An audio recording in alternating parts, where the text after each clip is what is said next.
Hey everyone, thanks for joining us. This is our 11th webinar, and today we're going to be talking about crafting the best press releases, media, and then building and pitching editorials. So we'll get started, and of course, when you tune in, feel free to comment in the chat box right underneath to the right.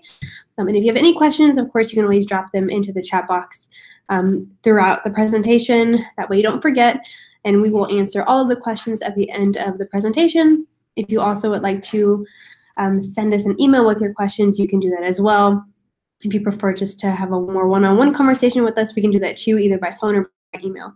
And you can submit those to us as the presentation is going or even after, and we will be sure to connect with you. So let me get this presentation all set up, and then we're going to get started by first covering press releases. And Tanya Samus is here with me, and she's going to be covering that today for us. So give me just a few moments, and we'll get started.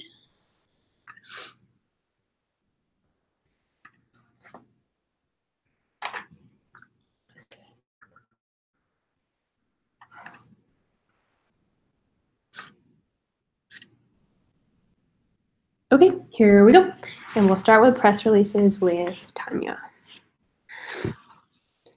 Okay, so first we're going to talk about what a press release is so we can get that definition squared away and understood. Of course, they help to release to the press, their literal term, the news or information that you have to share.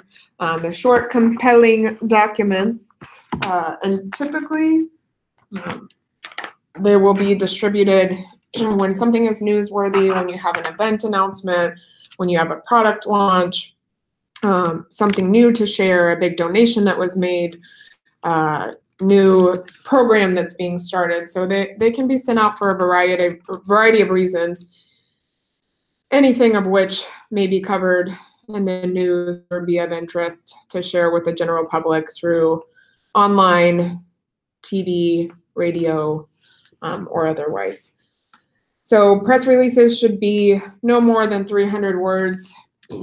If it's an absolute must to be longer, you should definitely fully leverage an at-a-glance section, which is basically a briefing of everything that's, or the most pertinent points that are included in the press release. We'll talk about that in a little more detail soon. While the use of the press release has definitely changed, they're definitely not a dead form of communication between companies and organizations and agencies to the media. It's one of the easiest and most convenient ways to send a mass announcement to all of the media outlets and to provide the best chance of you and your school getting coverage. We want to ensure that it goes to the right people as well. So press releases should be delivered not necessarily to the engineers or different folks at the stations, but to the people who are in control of distributing what reporters will be covering, what topics and subjects, to the different folks within the producers who may have a specific series that they're putting together. So you want to get something like that in their hands. And what's most important is that it comes to them in a timely manner so that they can cover it or have the information to cover it and plan in advance. Press releases are more detailed in nature, but remember that they're not always read in totality, and we'll go through some tips about how to achieve getting out all of that information in the case that someone may not read them from start to finish. It's important that you give the vital information that the media needs to tell the story. A good way to think about it is if your press release were to be read as a 45-second story on TV or published immediately online as an article, would your message be communicated in a thorough but concise and an interesting and engaging way? So sometimes when we send out press releases, truly some of the outlets will immediately post them to their website if they're written well enough to read as a short story. And oftentimes the information that we share in the press release is read verbatim on TV coverage. So that's something to keep in mind. You want to write it very well, as if it's a story to be communicated at first glance. So now we'll go through some of the tips that you need to keep in mind when writing a press release. The first is to grab attention with a good headline.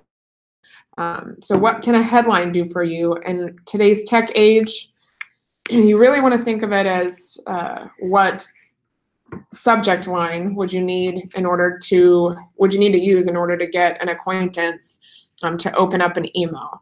So think about the ways in which different companies who you may be signed up or subscribe to their email list, what types of new and interesting and catchy phrases and headlines do they use for you when you end up opening that email. So try to be creative with what you're using. It's common to use the headline of your press release as that subject line when you're sending it out.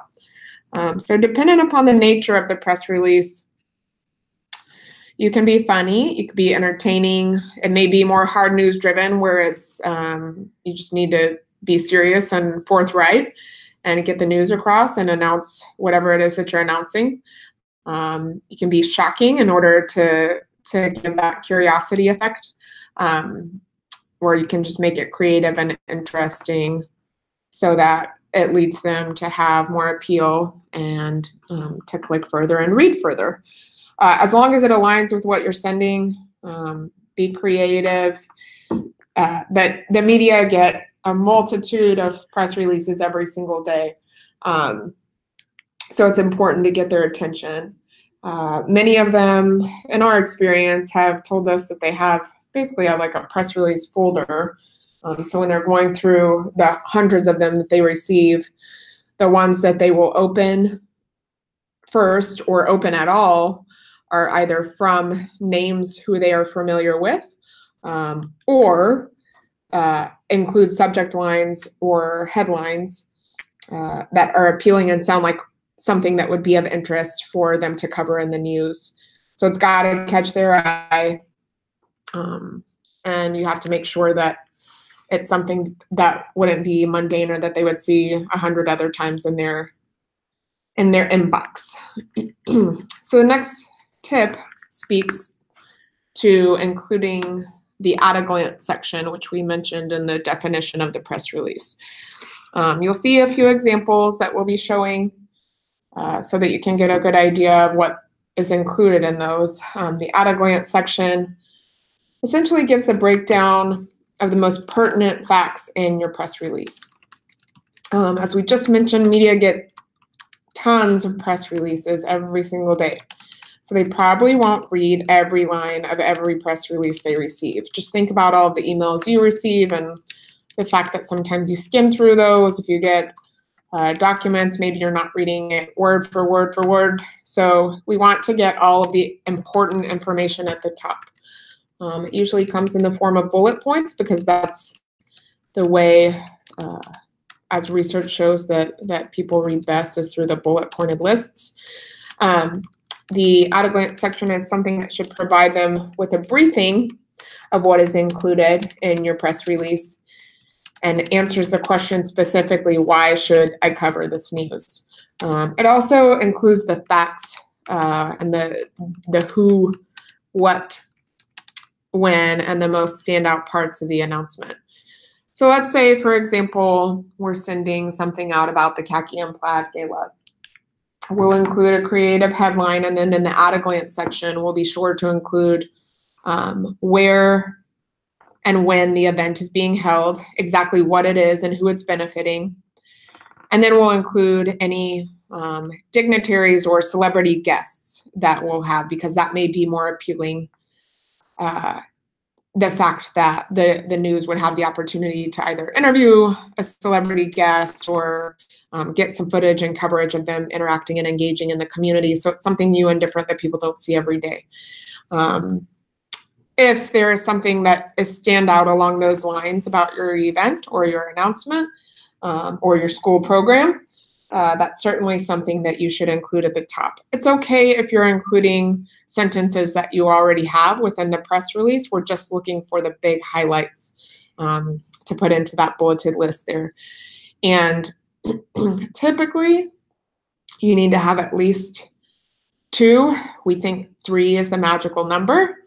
And you can have up to 4, but probably no more than that, because then you're just basically regurgitating everything that's in your press release.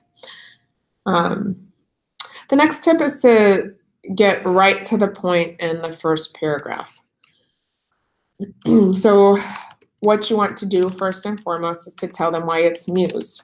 The news directors, I've sat and spoken with many of them, and one of the recurring themes of what they tell us is that when they get a press release, they try to think about how they can relate it to the viewer or their basic target demographic. They think about, say, if their target demographic is a 35 to 44-year-old mom with 1 to 3 kids, they think about, well, I have this story. How can I write it in such a way that it will be appealing to them? So in this purview, depending on the audience that you're trying to reach, that's what you want to share and showcase. What you want to share and showcase in that first paragraph is to tell them why it matters, specifically for that target audience. Write it as if you're writing to that target audience. If it's a school event, you can, for example, you can tell them, write it as if you're writing to ensure that a parent finds it to be important or pertinent. If it's a fundraiser, maybe your target is more so donors, and you should share why it's important for them to give or what the result of the giving will be. If it's a 5K that you're sharing, in that first paragraph, in addition to all of the other key points, the date and time and all that specific information, you want to share what's unique about the event, because perhaps in this capacity you're trying to appeal to someone who loves fitness and fun. So what of all the other 5Ks that take place throughout the year or in the time frame that you may be hosting yours, what makes yours different, and how can that be conveyed in your press release? The next is to include hard numbers and facts. You want to give them the facts because it's not really a story without one. Without facts, you're just sharing an opinion. Numbers are storytelling enhancers as well. So if you can show data or percentages, attendance, growth, numbers like that, they'll really eat it up, and they have more information in which they can enhance and expand their story. The numbers also show impact and give a little bit better of an idea of who or how many are being affected. And it really helps to showcase more research and just the overall impact that the news that you're announcing will have. You'll also want to include a quote from relevant personalities or those with experience. So with the quotes, that's actually something, depending on who's writing your press releases, it's something for our clients that we craft the quote for them and send for approval, just to ensure that it's written in the same consistent voice that the press release is written in. Some of the things that we may have an inclination to think would be a good idea or want to write about are quotes that start with things like, "We're so happy that we're making this donation," or "We couldn't be more excited to announce this new school program." We probably want to avoid those quotes or those types of quotes because it doesn't really add any supplemental information to the press release. They know that you're happy and you're excited to make the announcement, because you wouldn't be taking the time or energy to announce it if you weren't. So this anything that answers a question like, how happy are you, how grateful are you, let's try to avoid those, and instead add some substance with the quotes. Make sure that you are showcasing something new that's not already in the press release. or the headline or the at-a-glance section. So some things that you can supplement include adding new numbers. You can talk about an interesting or opinion or perspective that the person who is being quoted has. You can talk about another element of what's on the horizon with the program or announcement. If you're going to have a new program for, let's say, kindergarteners beginning in January, perhaps the quote can include the fact that it's going to initiate and be a beta program for kindergarteners, but then will expand to the older grades starting in the following year. Something like that that gives that supplemental information or something that's not already included. You want to give substance, and you want to give it from someone who makes sense for the news you're sharing. So sometimes you can include more than one quote if it's coming from, say, from the school and from the archdiocese, or a school and the benefiting nonprofit. Something like that, where you'll have two different purviews and perspectives. And again, ensure that the information that you're including in that quote or that the person is sharing is something that's supplemental and enhances what you're already sharing. The next tip is to make it memorable. So you want folks to remember what it is that you're sharing. And, we talk about finding something that's eye-catching or attention-grabbing.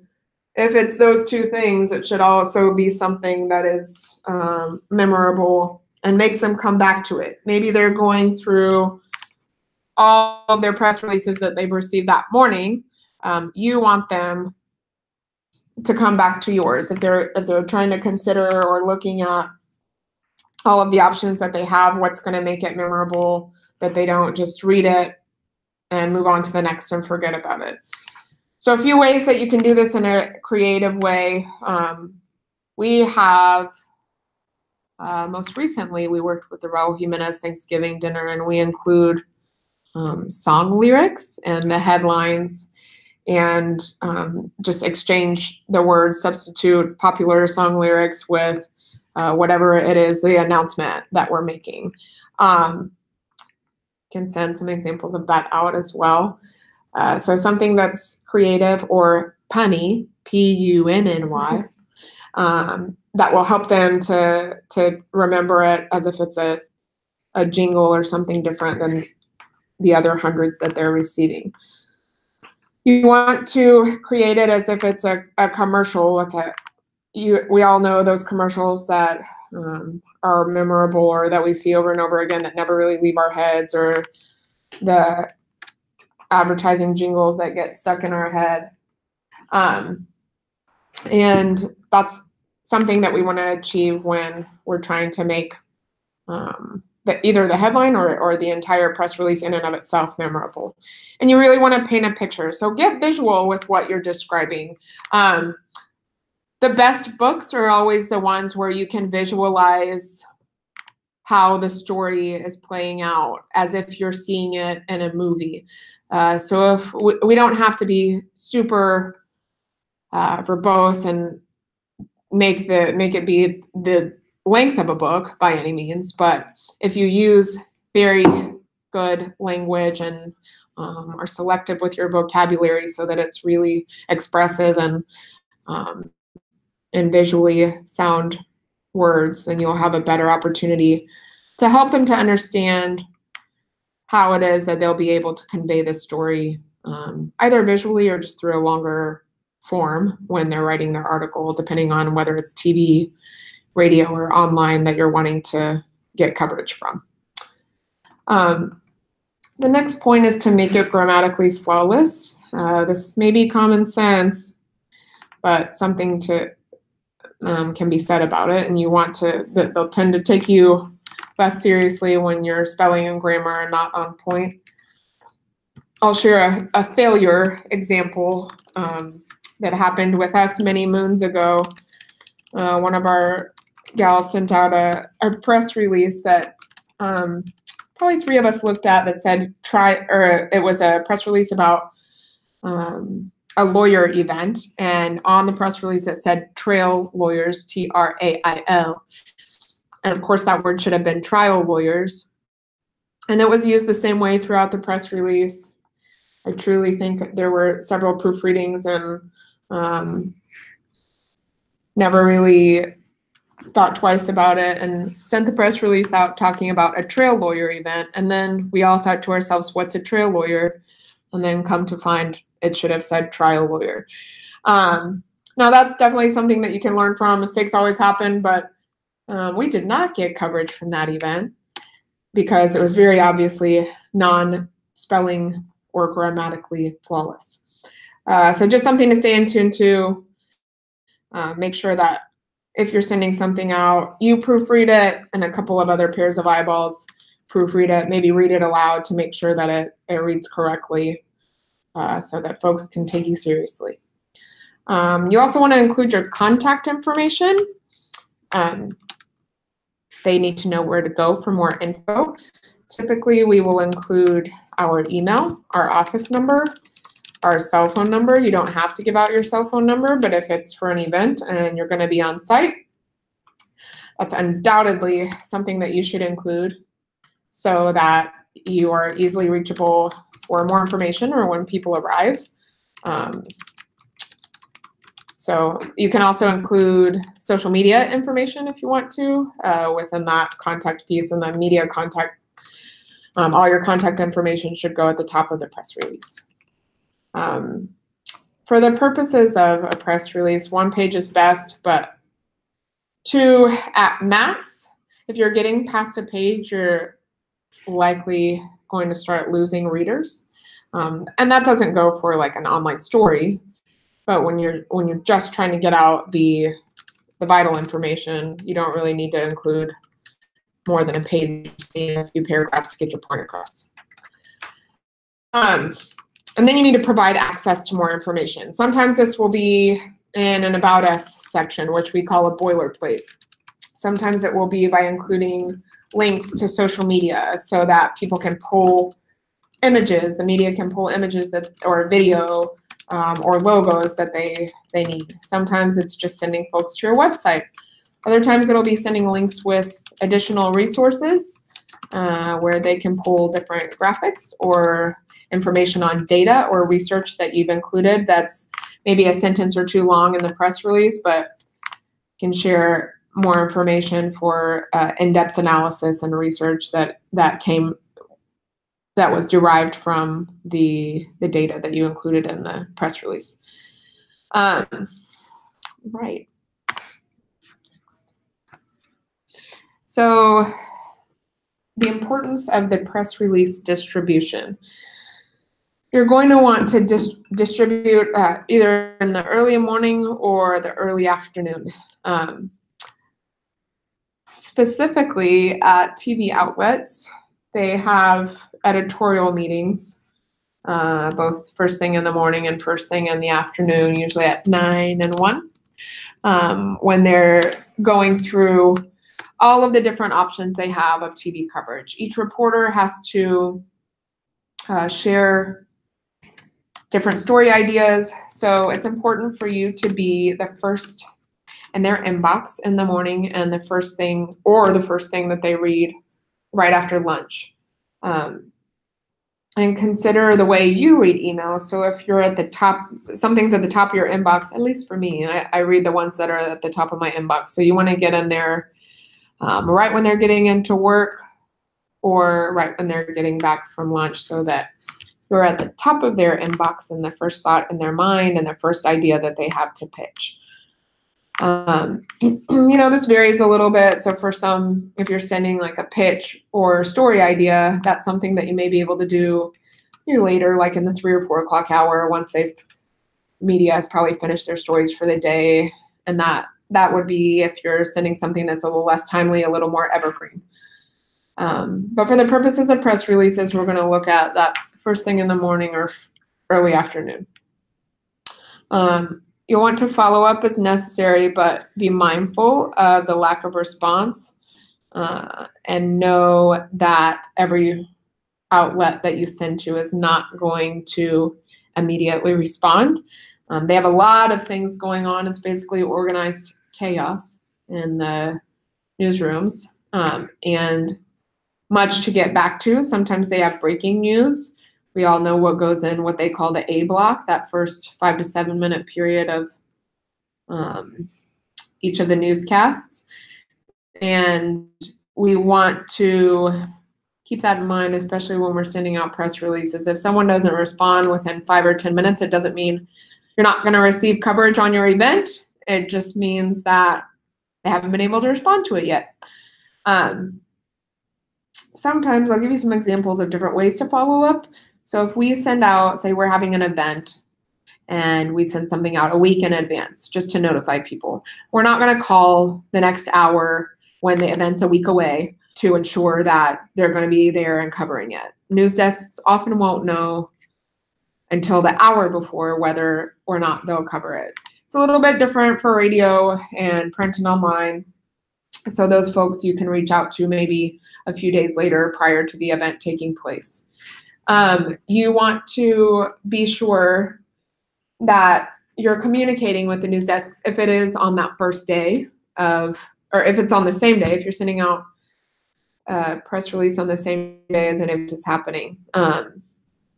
In that case, we'll talk a little bit more about the use of media alerts and how we can reach out to the news desks when you're trying to get event coverage.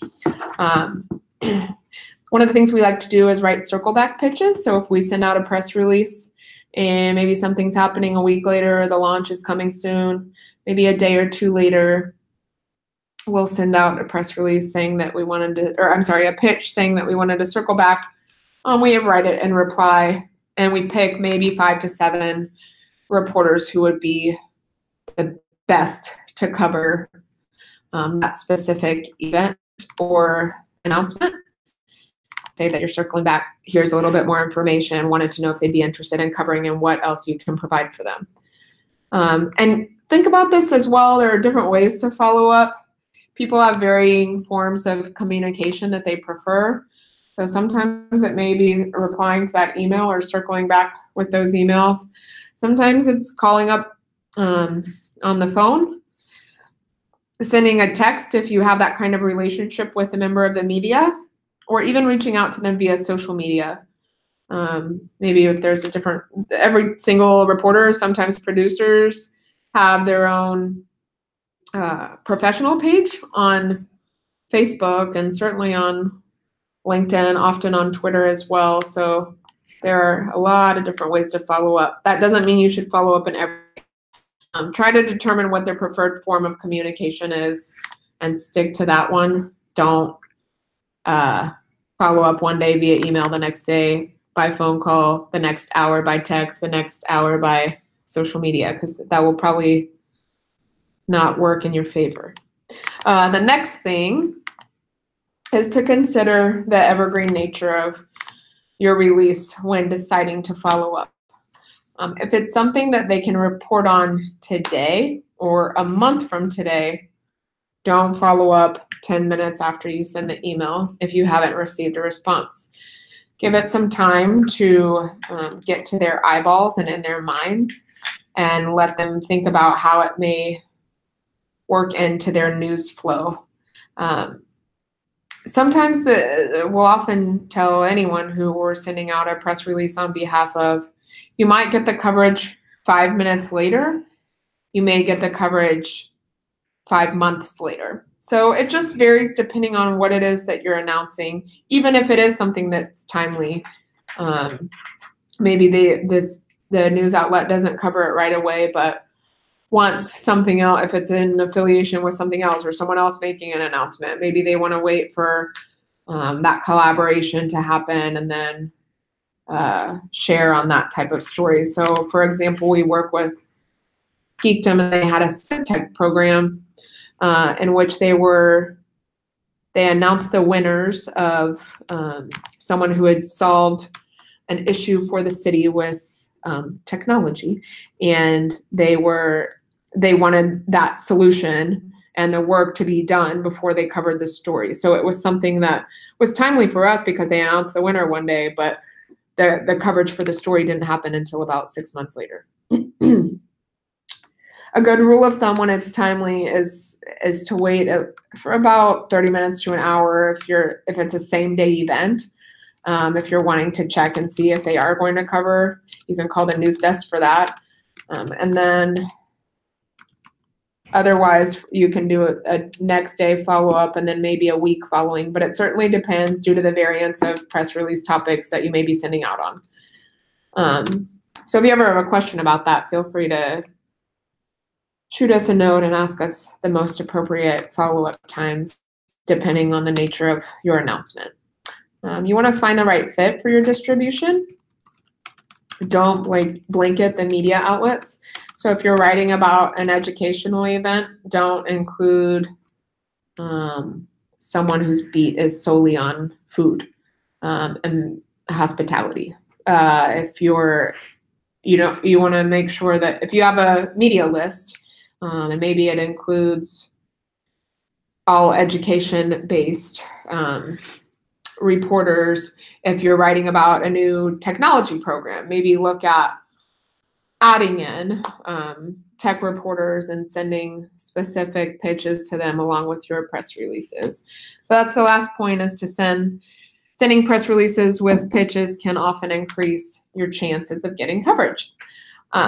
You want to be personal and personable with them. So don't write real formally when you're reaching out, but write as if you're writing to a friend, and just tell them you wanted to make sure that the press release got in front of their eyes.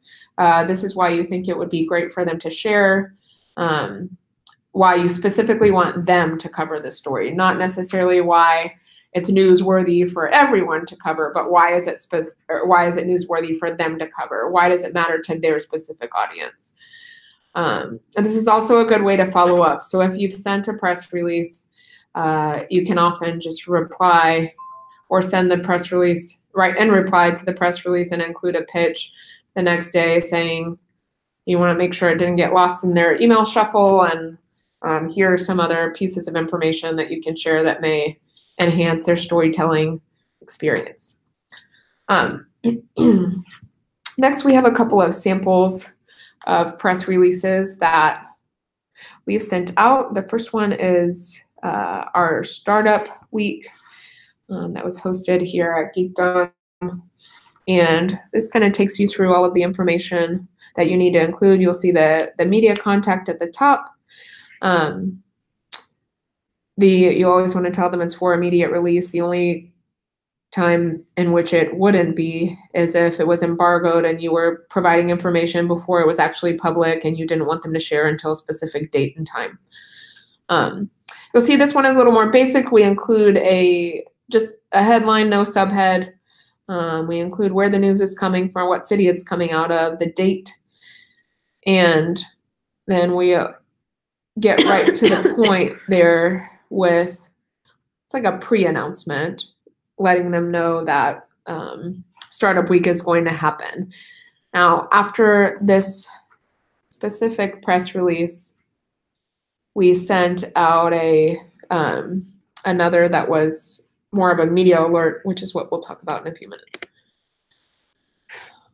The next example includes that at a glance section. So you'll see in this one, we included all the contact info, the heading, and a subhead as well that added a little bit more information from them. And then we had 4 bullet points in this particular at a glance section that include what it was that they were announcing, why they were doing it, and who was involved, as well as the impact that it has on geekdom and the greater tech community. You'll see we jump right to the point in that first line, talking about what it is that they're doing, and then expand on what the podcast is and who's involved in it, and what people can expect. And then we have that about us or boilerplate section at the bottom. The next opportunity we have to share and get coverage is with a media alert.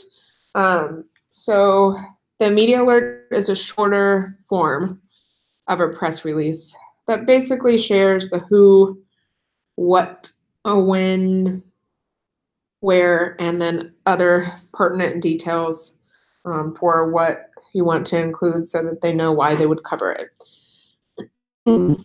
We'll typically use media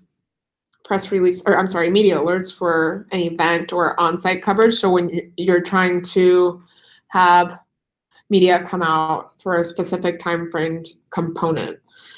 They can be created by using some of the content in a press release, but the format varies, as you'll see here shortly when we show some examples of that as well.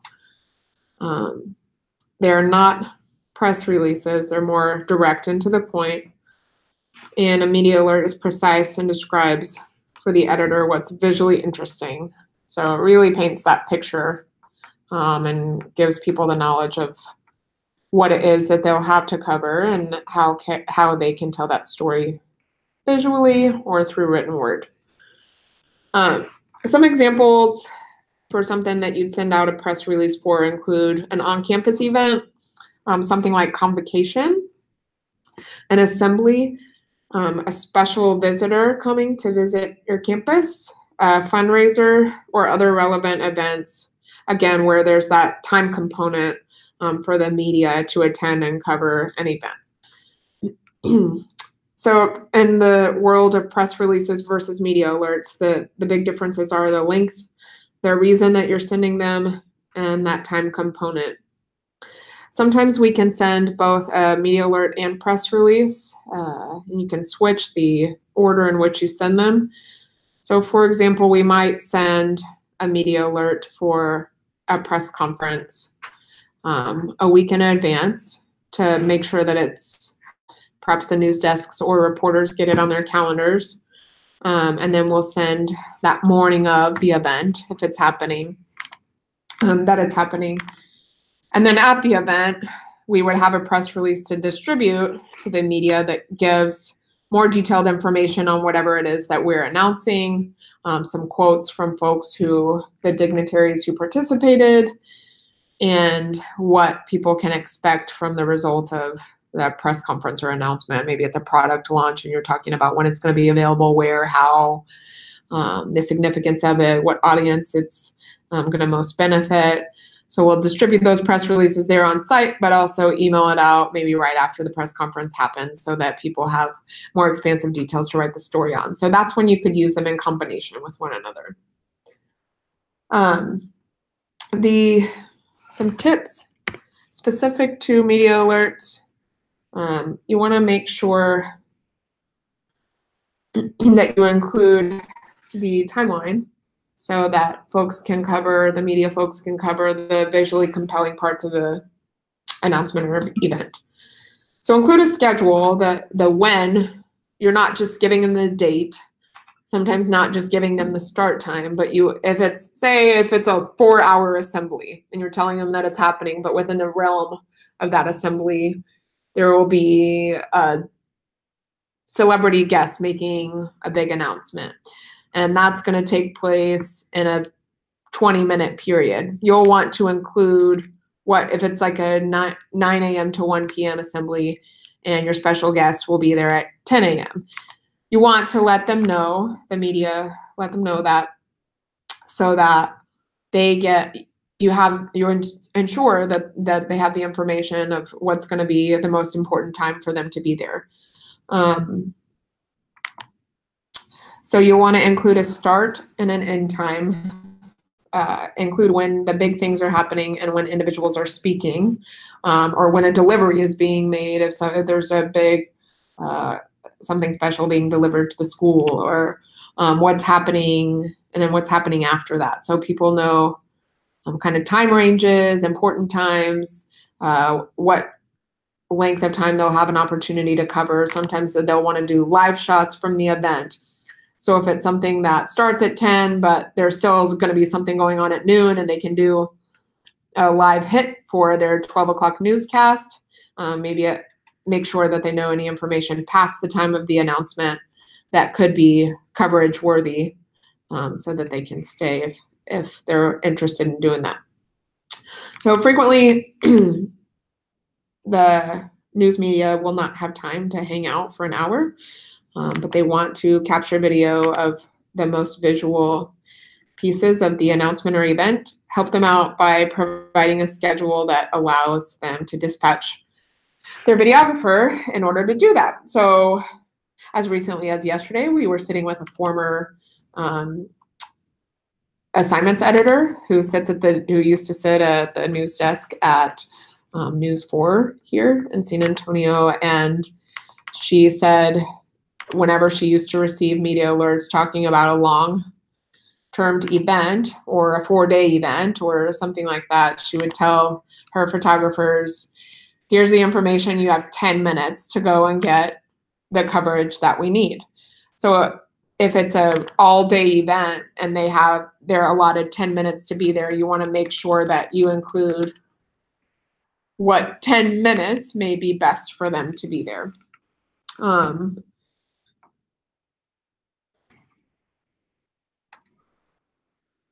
So other things you want to think about are this specific, if there's more opportunities than just one during an event that are coverable, emphasize that in your alert. So if they may have the opportunity to come in the morning but not the afternoon, or vice versa, they'll know that there will still be things that are going on that are visually appealing.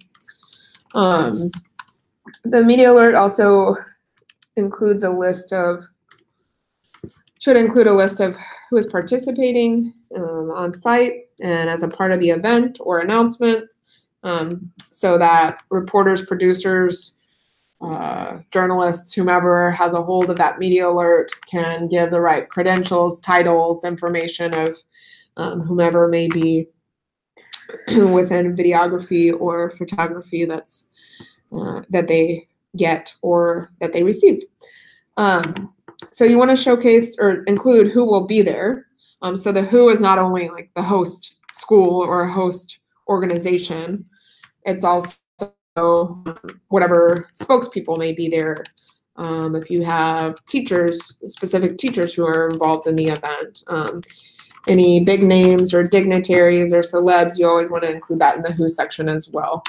And you want to share who they'll have the opportunity to cover and to interview. So if give an example, we did an event with one of the Spurs at San Antonio Raceway, and they wanted to go and attend the event, but did not want to be interviewed. So we shared in our media alert that they would be there and in attendance and coverable, but that they would not be available for interviews. So you don't want to give media a false hope. So you can certainly include perhaps that a celeb or big time guest will be there and they can get visual footage of them. But you really want to make certain that they know whether or not they will be able to give those interviews and who they'll be able to interview.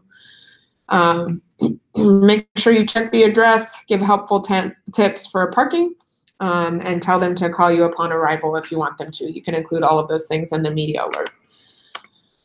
So here are a couple of examples of media alerts and what all they will entail of what we just went over. So you'll see we include the what.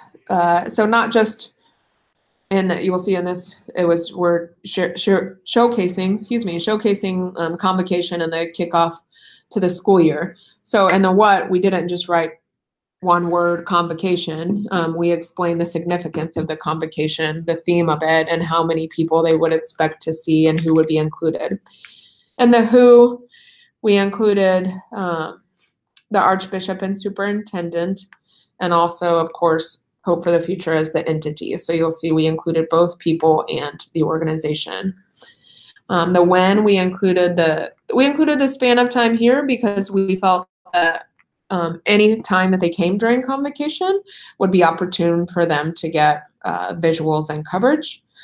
And then, of course, the where,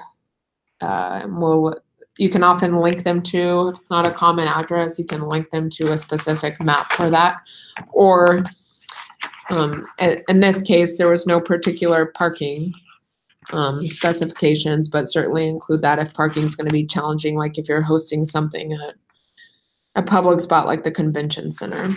And then why you want to include the significance of the event in the about section at the end. Another example here is talking about a program that's being launched. This one is talking specifically about a school program. We, again, include in the who, the entity, as well as a group of students, and then this specifically the farm coordinator for the student master gardeners, and then include that short time frame of 1 hour so that they know that it's not going to be an all-day thing, but the actual coverage opportunity would have been 1 hour in that afternoon. And the where is pretty straightforward. Finally, the why indicates why it's an opportunity, why people may want to know about these students, and how they're engaged in the community and new things that they're learning. And that would be of direct interest to someone who may want to be more involved either in the school that their kiddos are already going to or and sending their kiddos to a school with this type of programming. So these are the media alerts. Again, best times for sending these are for events and time framed component announcements where you'll have a particular opportunity to have that on-site coverage and it's less evergreen. We're going to move on to talking about op-eds, and Victoria is going to take it from here. Okay. So now that we've covered press releases, about how to create them and the best way to build them and the best way to send them out, and the same for media alerts. Now we're going to talk about something a little bit different. It has a lot of the same principles that you can apply. However, this one is a little bit different because you are essentially creating the content. It's heavily opinion influenced. And so this one you have a little bit more of a say of what the content is going to look like and of course how it's going to read. So we'll get started on first just giving a general explanation as to what an op-ed is. So op-eds are opinion pieces, op-eds for short, and that just means it's from the opposite of the editorial page. It offers for a way for the community and citizens outside of the media, outside of the newspaper, to contribute to the conversation that's going on within the news. So it's more likely for your editorial or op-ed, they're both the same, to be published either in print or online if you are able to offer an audience a more articulate or distinct viewpoint on a current event or development or conversation. If you're able to give that really unique viewpoint that others maybe have but haven't necessarily read about, or that writers are not writing from that perspective, if you're able to offer that to them, it's much more likely for it to get picked up by an editorial department or editor. And so we're going to go into tips of writing an editorial, an op-ed, the best tips and practices to use, as well as how to pitch these out and try your best to get these picked up by a particular news outlet or editor. So we'll get started. First, this is a quote by the New York Times. Brett Stevens, who works there, it's a little harsh, but it's very true in saying that a wise editor once observed that the easiest decision a reader can make is to stop reading. And that really rings true in editorials because you really have to make your editorial captivating to reel in that reader to continue reading through your whole viewpoint, because it's not a news brief, it isn't a news analysis. It really is a opinion of your own that you're trying to educate the public on to get them to just have a broader scope of that particular development or happening.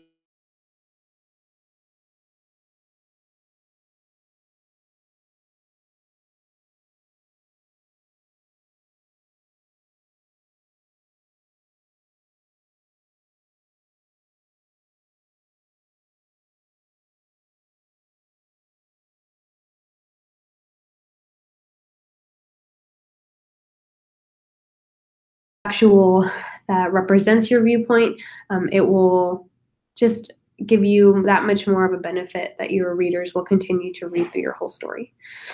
So we'll move on for getting along with our tips. These are tips for writing. They're basic tips, and we'll go a little bit more in depth into each one. So like I said, the most easiest thing is for your reader to just stop reading if it's not as enticing or it's not as informative as they thought it was going to be. So every sentence, therefore, has to be captivating. Every single sentence has to count. It has to contribute to the whole entire article. It has to provide some type of information or viewpoint. And each one must have the focus of grabbing the reader's attention from the very beginning. It's not just including information that is a filler, to maybe reach a word count. Everything has to be captivating enough and contribute to each other and work directly with each other to make your viewpoint factual and to justify your opinion, basically. So what does that mean? What does it mean that every sentence has to count or that it's important? It means that you have to get straight to the point. There's a few questions there that you can ask yourself when you begin to write an editorial. And that is, why does this topic even matter? Is it trending? Is it important to you? Is it important to a large mass of people? And why does it matter today? Is it important today? Is it a situation or a matter that was settled a while ago and many people or communities don't really have much of an interest? You have to be able to answer these questions when you are writing your editorial. And lastly, you really have to ask yourself, why should the reader care about what you, of all people, writing an article, why should they care about what you have to say about this topic? What can you bring of value to them where they can leave with a more open mindset? Is this something that's going to prompt change within them to make them think differently? Because that's really what you want in writing an editorial. You want somebody to have to rethink a situation, an occurrence, or a development in a different light rather than what they have been thinking about it before. And so you have to be able to bring this to the table as a writer that you've never or they've never heard about. And one thing we'll talk a little bit about later is understanding the connection, the relationship between an audience and a news outlet. There are audiences that are dedicated, extremely attached and dedicated to a specific news outlet. They trust it, they understand it, they trust the reporter that might be their favorite reporter that writes on particular subjects that they really care about, and they know these reporters. They know how they write. They know what they can expect from them. And so that's why they continue to go back and read their particular articles. And so you have to look at yourself as almost as an outsider of, I'm not someone who really writes for this newspaper, but I'm trying to offer a different viewpoint. And so me being someone that they have never heard about, why would they care about what I have to say? And so that comes into play whenever you begin to write your editorial, making every sentence count and grabbing the reader's attention with every single paragraph. Next, think ordinary in terms of reader. This is just explaining how your writing should read. You don't want to write extremely eloquent with all this high jargon that most people probably won't understand. You're not writing the editorial to impress people. That's not what you want. You need to think in terms of a person of normal intelligence who is excited about learning what you have to offer, would want to read your article. So think of writing for a large community rather than this specific niche of people. Avoid, of course, the high-flown jargon that most people will likely just pass right over their head. You don't want to write in terms of them having to go back and Google, what does this word even mean? What are they trying to convey to me? I don't really understand it. You want to make it as easy as possible for them to understand your opinion. And yes, there might be some specific points that you talk about that maybe the reader might have to look up to see and what other information there is, but rather than speaking in these big words to impress people or to make your writing seem extremely eloquent, you want to avoid that. That way, it's really easy for them to understand what you're trying to convey to them, what kind of message you're speaking on. Next, op-ed or editorials are for one-handed writers. So if you think about that saying on one hand, but on the other hand, that's not what you want. The purpose of an op-ed, I mean, for those who use that term, on one hand it's this, on the other hand it's this, that means they're trying to contrast two different viewpoints, and they're giving you two different viewpoints to look at. They're not really advocating for one or the other. They're kind of just giving you, this is basically what two groups of people are saying, X, Y, or X and Y, and that's it. They're not trying to persuade you on one viewpoint or another. They're just giving you the facts. But that's not what op-ed pages are. They're for the one-handed writers. They're for someone who has an opinion on a specific topic, and that means the purpose of the op-ed is to offer that opinion. You have to understand that an editorial is not a news analysis or a weighing of a certain news topic. That's not what it is at all. Specifically in news analysis, because we can often get caught into that motion of writing an article or something, just grazing the surface of just this is the facts, this is what's going on, informing someone about a particular development or a case. That's not what you want to do. You want to be able to go in depth and say, this is what happened, but I believe in this, etc. So you do have a specific opinion when you are writing an editorial, not just briefly skimming the surface. And so that's really important to understand, because if somebody's reading an editorial, they already know they're coming with the idea of, I want to understand a different viewpoint. They want to understand a different viewpoint. They're not just going, if they want to read news facts or something about a development, they're going to read an article from a reporter because their job is to be unbiased.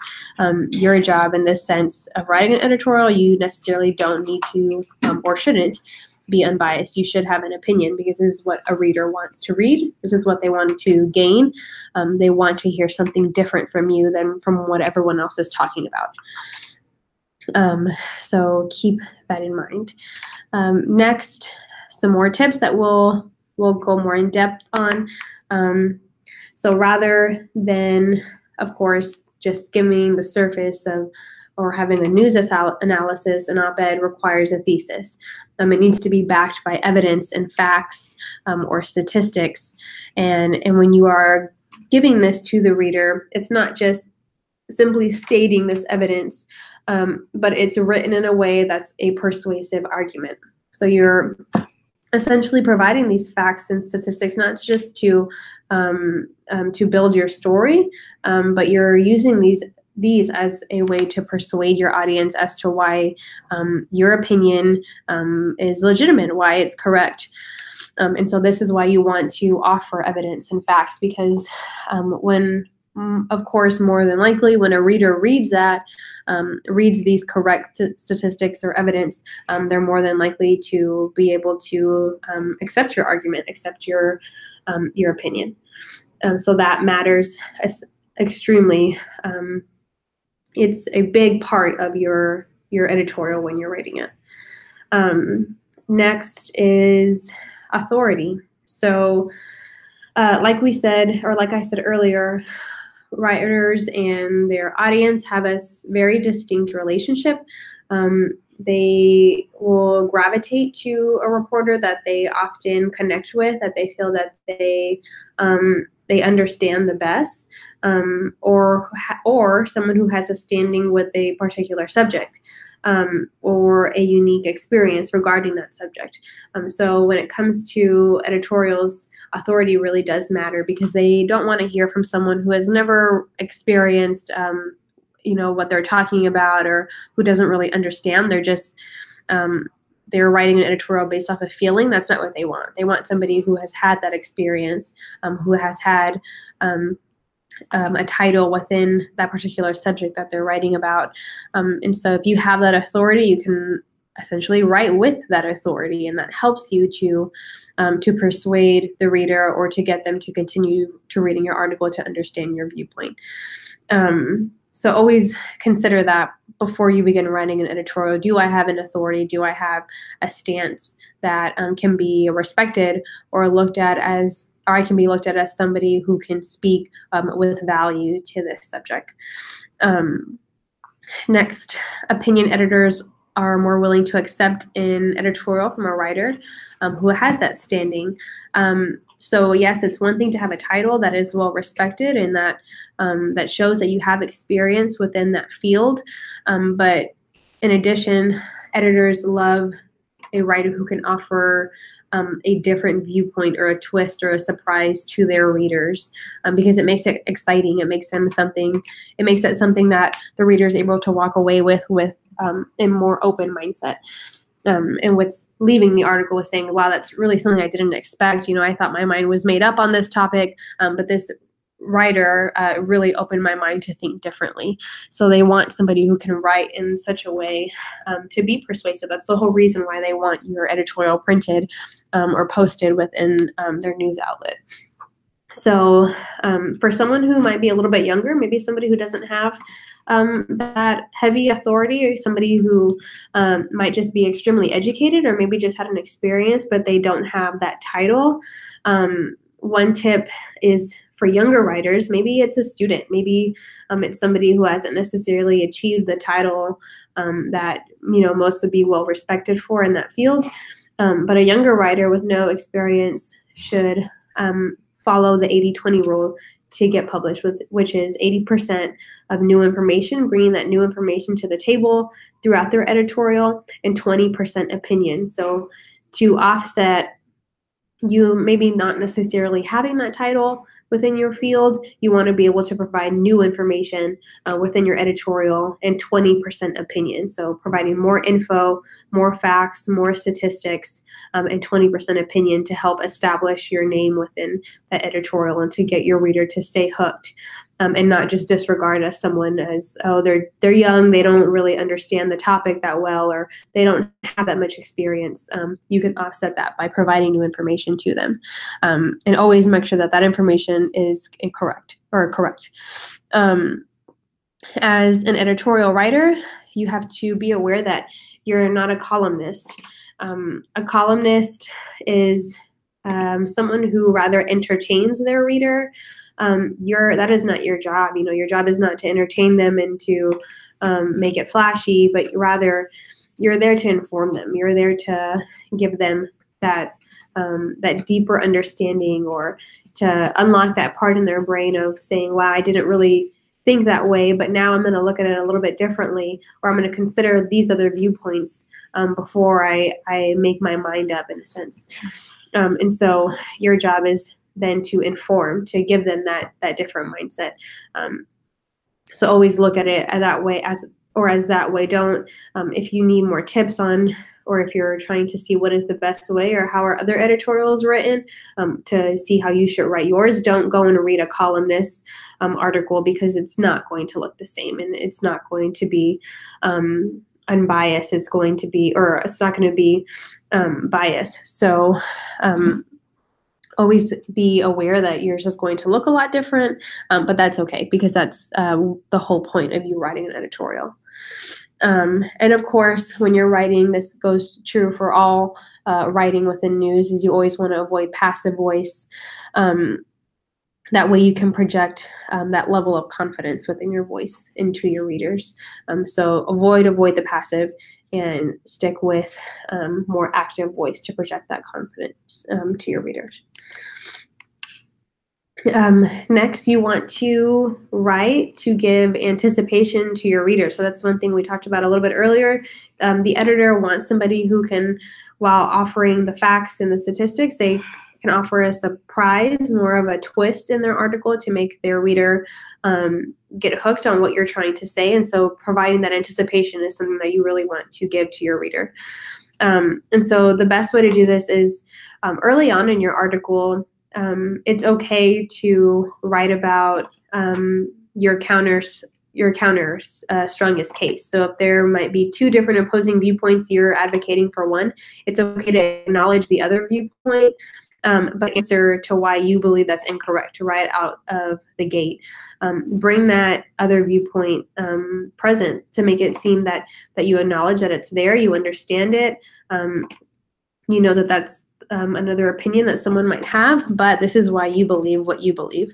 And so by doing that, that gives your reader an understanding and more of a trust to say, well, they respect that there's a different viewpoint, but they're still willing to share with me what they're advocating for, or what your argument is presenting for them. And so with that, for editorials, you have to sweat the small stuff. You have to be really aware about what each sentence is trying to convey. And when it comes to editing your editorial, you have to read each and every sentence out loud to yourself. That's probably the best way to avoid spelling errors or grammatical errors. Try to grab a partner or somebody that can help you and that you can read that editorial to that has not read it before. And at the end of it, ask them, did that make sense to you? Do you understand what I'm trying to convey to you? If they don't, if they say, no, that was a little cloudy, I didn't really understand what your whole opinion was, then you need to go back and ask yourself, what is the specific argument I'm trying to make? How can I make this more clear to my reader? Other questions you could ask yourself is, am I able to defend every word of the sentence? Is every single word or words of the sentence, are they accurate? Are they correct? Are my statistics correct? Are my facts correct? Is what I'm saying completely true? You have to be able to defend that, because people go to read an opinion piece with the hope that you are saying the complete truth, that they can believe all the statistics and facts that you present that validate your argument. And so with every fact and spelling, quote, or even dates, you have to make sure that each and every single one of those is accurate, because if one of those isn't, and you have to go back and email your editor that is indeed false, it's not just, not only does it look bad, but it's not favorable for an editor to have to go back and run a correction. One, because they want their readers to have that trust within their news outlet, within the writers that they're publishing, that everything is in fact correct, and that they're not incorrect in their quotes or their facts. They want to establish that level of trust. And so the last thing you want to do is to have to go back and run a correction. So just be very tedious in editing that article. Read it out loud, read it to yourself, read it to multiple people if you have to, whatever you have to do to avoid having errors in there, because that really is the last thing that you want. If you are unsure if your editorial is the right fit for a newspaper audience, again, think of that relationship that a reader has with their reporter. A newspaper is really just more of like a running conversation with an audience. It's they're consistently reading the unfoldings of a specific case or development. They're keeping up with that particular instance or situation with the newspaper itself. They go to it for the latest information. And so before you send an editorial to a news outlet, do your research and see when was the last time that this story was even covered? When was the last time this conversation was talked about?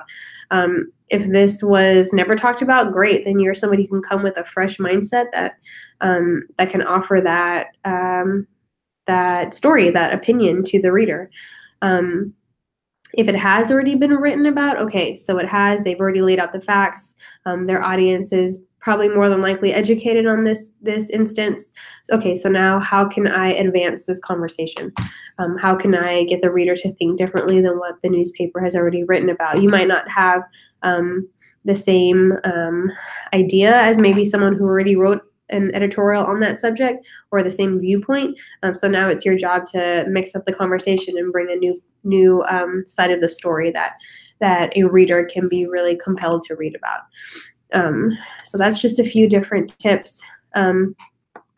Next, no more cliches. That's probably something that I feel like a lot of writers try to avoid anyways. You don't really want to use, like I said, the excessive jargon in your cliches or in your writing. Try to avoid that as much as possible. Just be clear and direct. That's the best that you can do because, again, that's what you want for your audience.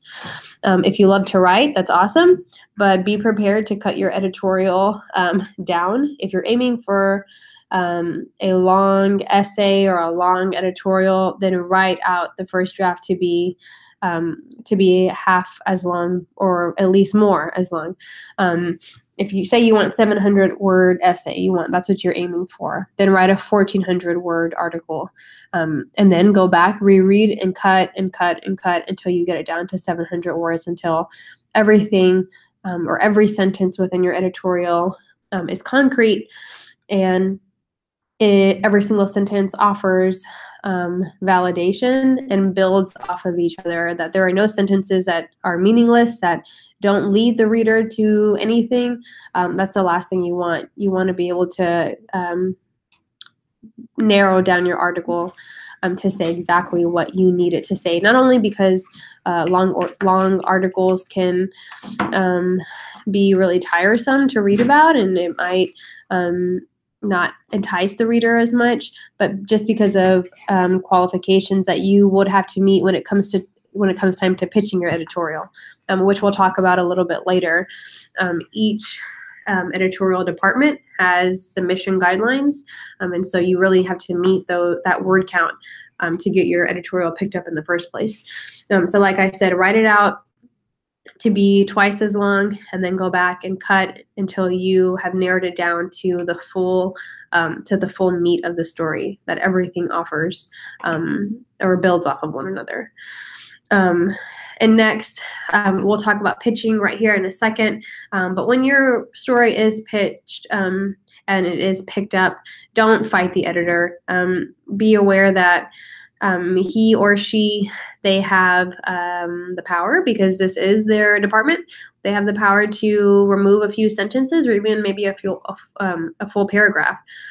So even if you're so proud of this one section of your editorial, you took the most time on it, it took you forever to flesh out and to provide all these stats and information, be aware that they might go through and say, this is not something that really needs to be said, and they might just go in and remove it. So don't be extremely emotional attached, even though it is something that you took so long to write.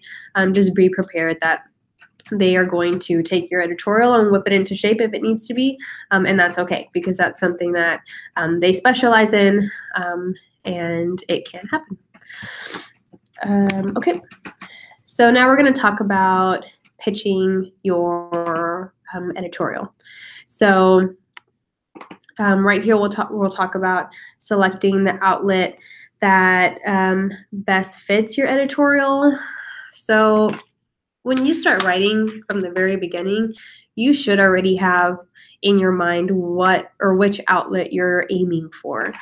So whether that's the Express News, whether that's the Business Journal or Rivard Report, whichever outlet you know, okay, you've already done your research, they've either have never written on this topic and you're looking to bring in a fresh viewpoint, or maybe they already have and you're trying to bring in an alternative outlook on the specific topic.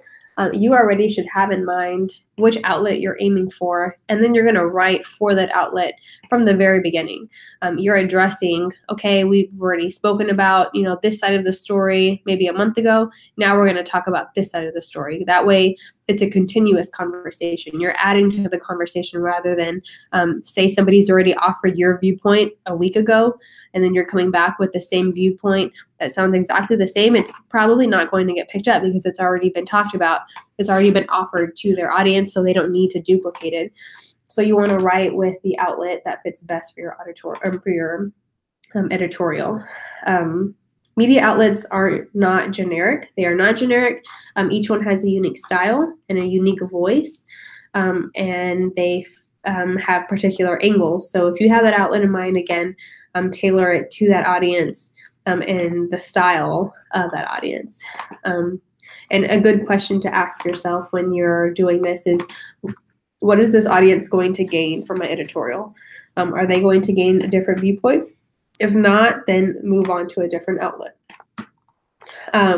Next, you want to send this editorial to your best point of contact. So if you already have a point of contact there that you have been working with for a long time, or say you know them personally, and you can leverage that for you to get your article picked up. However, each outlet does have those submission guidelines, which I'll show you an example in a little bit here and show you what they look like. But each outlet has those submission guidelines, and usually attached to those guidelines, there's a general email that you can send your editorial to. So with that general email, all reporters, editorials, interns, or even assistants, they all have access more than likely to that email. So it just gives you a larger set or an increased set of eyeballs on your story. Really, that's what it is. More people are going to see your story come in, and so it just gives you a higher chance of your editorial being picked up. But that's not to say that you should not send it to your best point of contact. Send it to the general email and either CC the editor or vice versa. So the more eyeballs you can get on your story, the better. Next is crafting out your most compelling pitch. So you really only have maybe either a few sentences, a paragraph, two, probably at the most, to accompany your pitch. To accompany your editorial when you're pitching out to a different outlet. And so your job, of course, is just to convince that editor to pick up your editorial. And so you want to make it as persuasive as possible. There's a few steps that you can follow. One is you want to establish the relevance of your piece, talk about how timely it is, how it's going to contribute to the conversation within the news outlet, and the importance that it's going to bring to the outlet's readers. Another tip that you can follow is establishing why you, or maybe the author, maybe you're pitching it on behalf of somebody else, why you or the author of the editorial is qualified to even comment on this topic. Why are they somebody of value that can bring these writings to a reader? What is their status, or what is their title? Why are they somebody who can speak on this? So you want to establish that as well. And then the last thing that you should do is just provide a small teaser of the main argument of your editorial, and then speak on how you will advance on this topic or on this viewpoint more in the editorial that will prompt them to read it. So again, you want to establish your piece's relevance and the importance to its outlet's readers. Next, you want to establish why you are qualified to even comment on this topic. And then lastly, provide a quick teaser on the main argument of your editorial, and then prompt them that you will speak more on it within the editorial itself. And so those are a few tips that you can follow when you're crafting your pitch and writing it out. And of course, be concise as possible. Don't be extremely elaborate. You want to make sure that this is something that they can understand directly and not have to reread it over and over again. The next thing is avoid having a clickbait-like title. You want to make that compelling as well in addition to your pitch. So of course, probably half of the biggest battle, or half of this battle itself, is just getting the editor to open your email. A catchy subject line will more than likely summarize your central message while conveying the relevance of your editorial. But one thing you can do is just highlight your credentials or the importance of why you're talking about this within your title itself. Try to make it as compelling as possible to get your editorial or editor to pick it up in the first place. You want to make it extremely clear that this is probably one of the most important things that most people don't realize, but you want to make it extremely clear that you're providing this editorial as exclusive content to this news outlet. You don't want to, while you have it probably in mind, yes, you might say within yourself, if I don't get it picked up here, I'm going to try with this different outlet, and that is okay. But you should never send an editorial out to two different news outlets at the exact same time or within the same pitch. You are pitching an editorial exclusively. It's only being sent to them. It's not being sent to anyone else. and make this extremely clear to them, because the last thing that you want to do is burn that bridge right out of the door with that editor by telling them that you're sending it to different news outlets. It should be exclusive to them. It's only for, let's just say, the Express News, for example. It's only for them. They're the only ones that are going to run this story, and that just makes it a little bit more enticing for them, and it shows them that you desire to be within that news outlet, that you respect it, and that it's something that you would love to have it's somewhere that you would love to have your content placed. Next, read the directions carefully on how submissions work. And again, those are the submission guidelines that we'll review right here in a second. You want to make the editor's job a lot easier by sending the correct materials. So you have to read those submission guidelines correctly over and over again. Make a list of everything that needs to be included within that submission. You want to double, triple check your links. Make sure that you have the correct photos that they need. Maybe it's a headshot or a few photos to accompany your editorial. Just make sure that everything that you send with it is indeed correct and not incorrect. Another important thing is asking for a hard deadline. I think this is really important, especially if your piece is timely. And so you have to be be aware that news cycles within the newsroom, it moves really fast. It's a very fast-paced industry.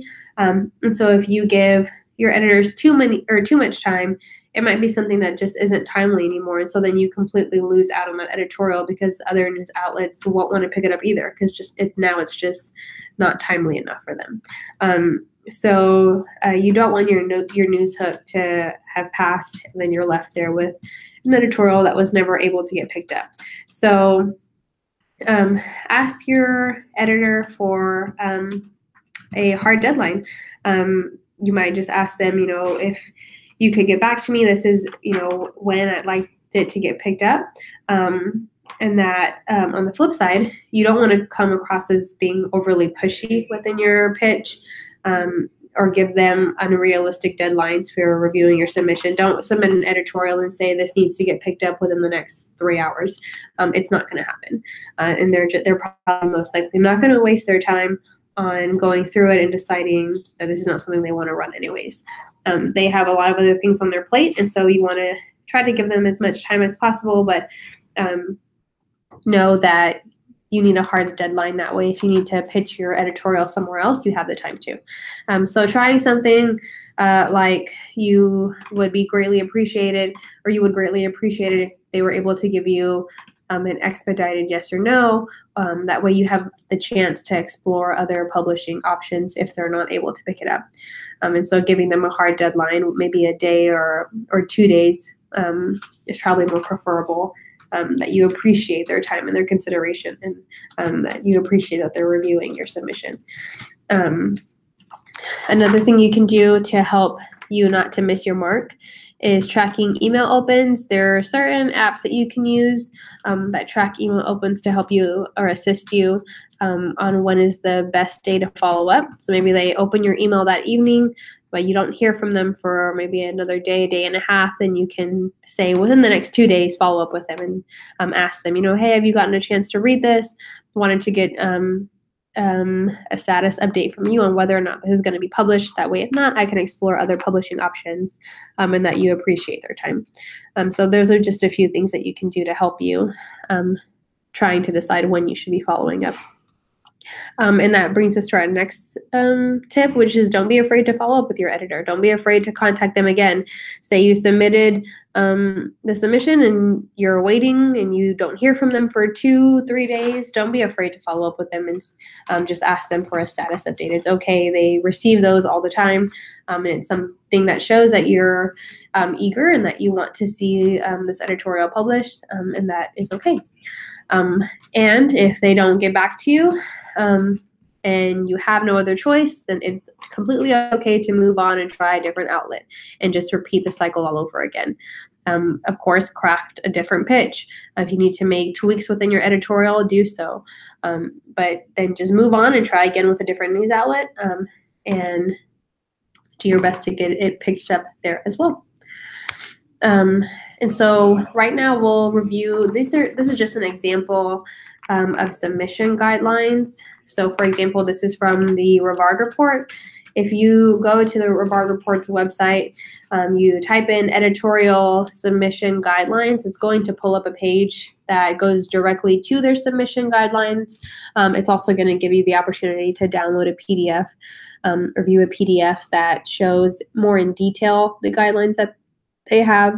And so you'll see in the beginning they talk about how they're honored to work with or publish work from X, Y, and Z journalists and business professionals. They kind of give you an idea of what kind of writer they're looking for.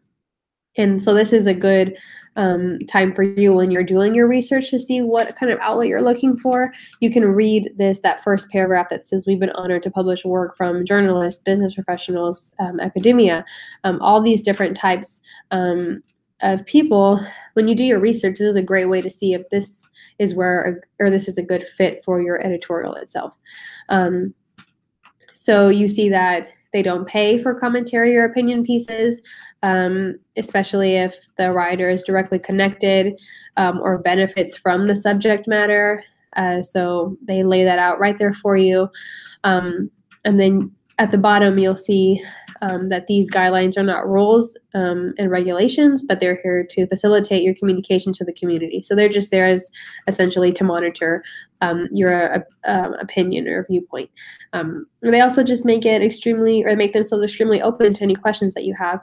So they give you the email addresses that you can connect with. So Iris at Rivard Report, she is the editor for that. And then hello at Rivard Report, again, is that general email that you can send or submit your editor to. So sending it to one of those and CCing the other is probably the best thing, or is the best thing to do when it comes to submitting your editorial.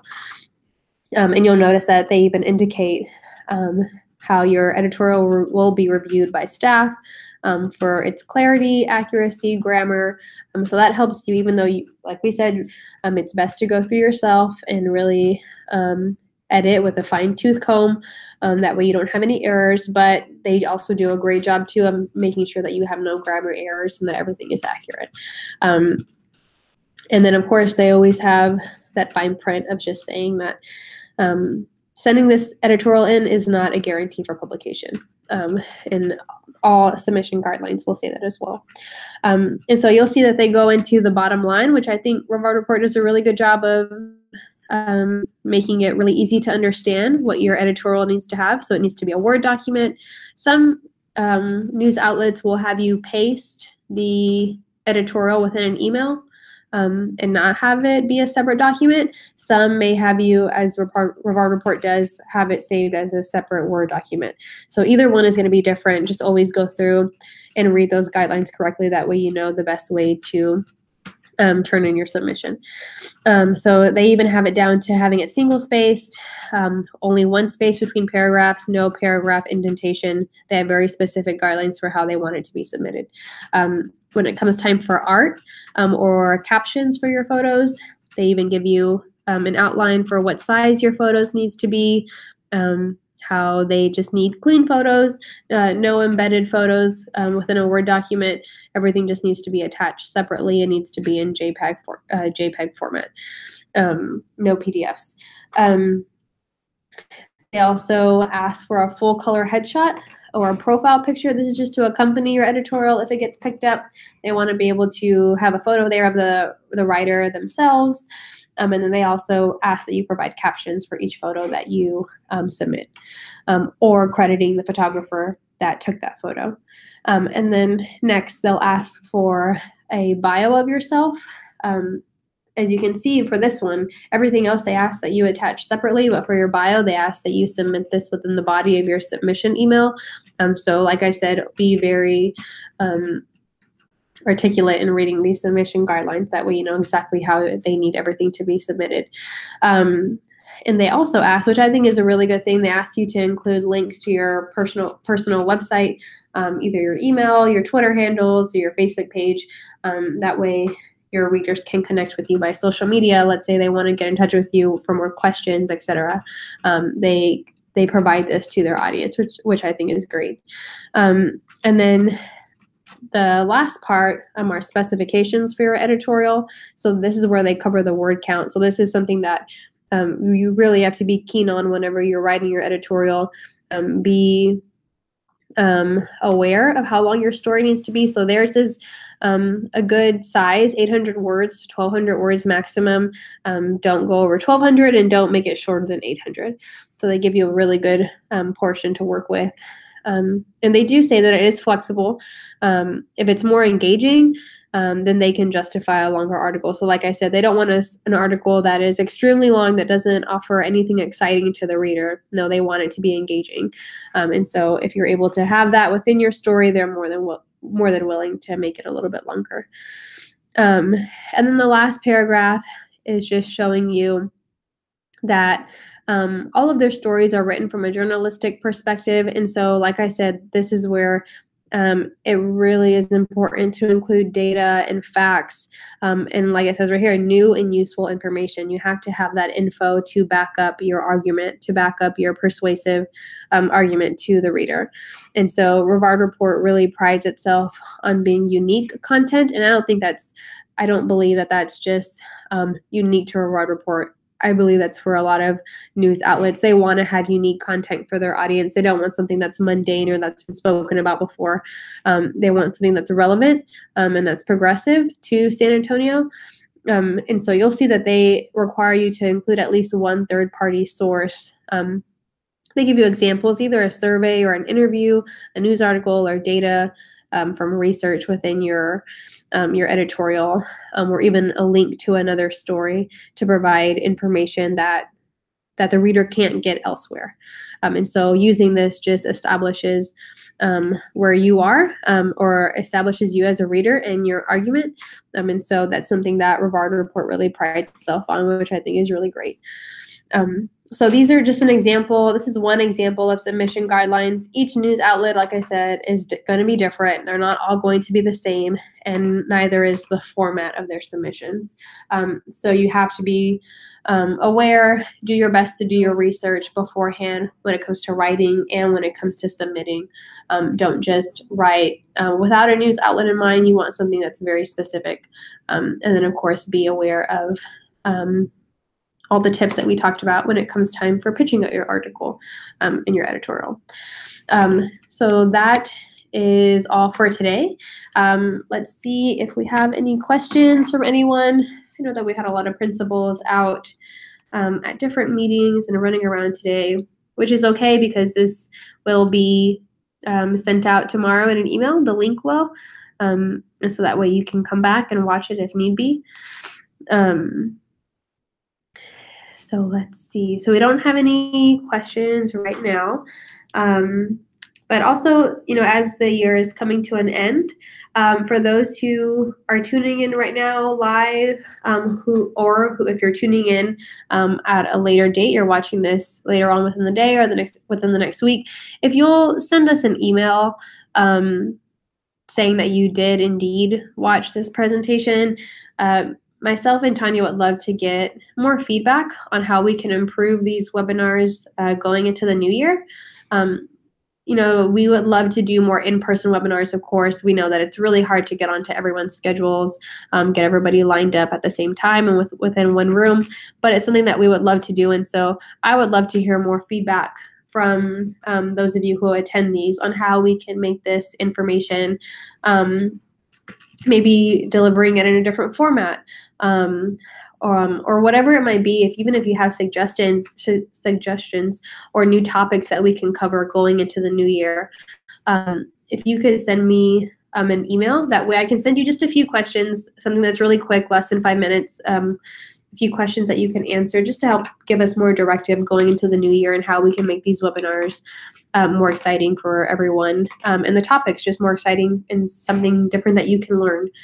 And so our emails are there at the bottom of the screen. You'll see mine and Tanya's as well. If you could shoot us an email at the end of this webinar when you're done, that way we can contact you. And that is it for today, guys. Thanks for joining us, and we hope to see you within our other webinars within the next year. or within the new year, and we will see you guys later. Thank you.